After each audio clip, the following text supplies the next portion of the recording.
What's happening, guys? It's MWZ from Unreal Gaming with another voiceover Battlefield 4 weapon review for you guys today. The Ak-5c, a Russian carbine that can be used for all classes in Battlefield 4. Today I will be talking about the stats of this gun and what makes this gun such a beast and one of my favorite carbines to use for any classes. Also, a lot of competitive players, they all like to go to this weapon because this weapon is just so amazingly accurate and kills so amazingly fast. So in just a few seconds here, I'll jump into the stats that what makes this weapon good and why you should use this weapon as one of your go-to weapons for longer ranges.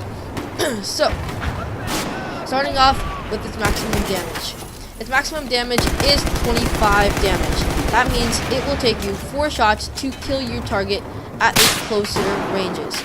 Its minimum damage is 15.4 damage. That means it will take you about 5 shots, 6 shots to finish off your target. That's just normal for the carbines, but that normal for the carbines will also be improved because its accuracy is just amazing. So the drop-off start, it's the same as the ACWR like I reviewed for my last Battlefield 4 review. It's 8 meters, so that's when it starts dropping off in its damage. The drop-off end for this gun is 50 meters.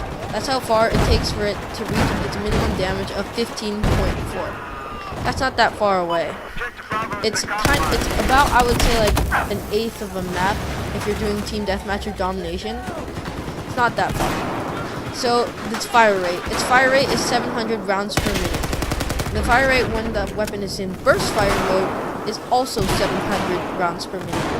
But remember, you have to have a precise trigger finger and precise timing to actually be able to reach that 700 rounds per minute when firing in burst fire mode on the Ak-5c. The muzzle velocity of this gun.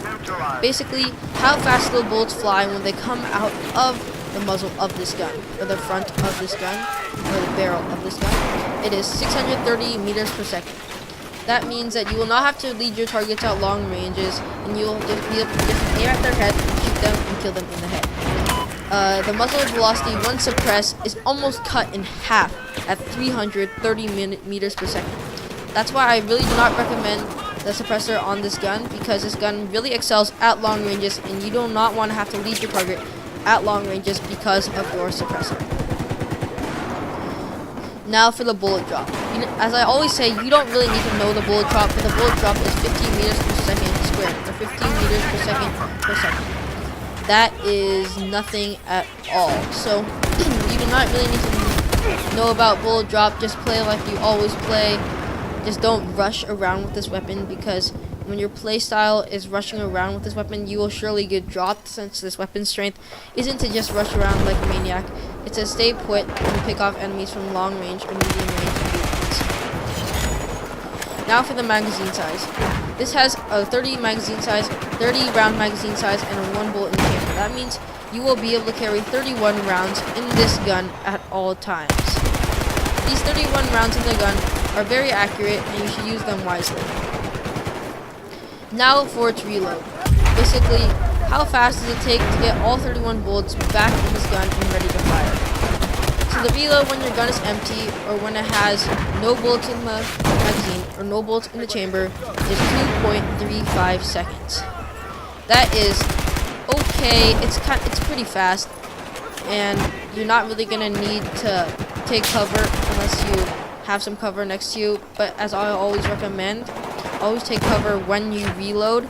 But if you don't have a cover to take, then it's okay, because this weapon has a decent reload. So the reload when you have bullets left in the chamber and when you have bullets left in the mag is almost always faster than when you have no bullets left in the mag, because you don't have to prep the bullets in the chamber.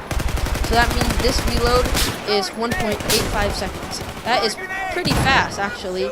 You're really gonna not have to take that cover for that long. And this will help you get bullets in your gun and be ready to fire faster than most guns on the battlefield. So now we're gonna go into the recoil department, what makes this gun so amazingly good. So the recoil department has 3-2 recoil up. That is nothing at all, and you will be able to stay on target really easily because of its 700 round per minute fire rate. It doesn't fire very fast, and the recoil up is very minimal, so you will be able to stay on target really easily, and your bullets will always stay right where you want them to on your opponent's head.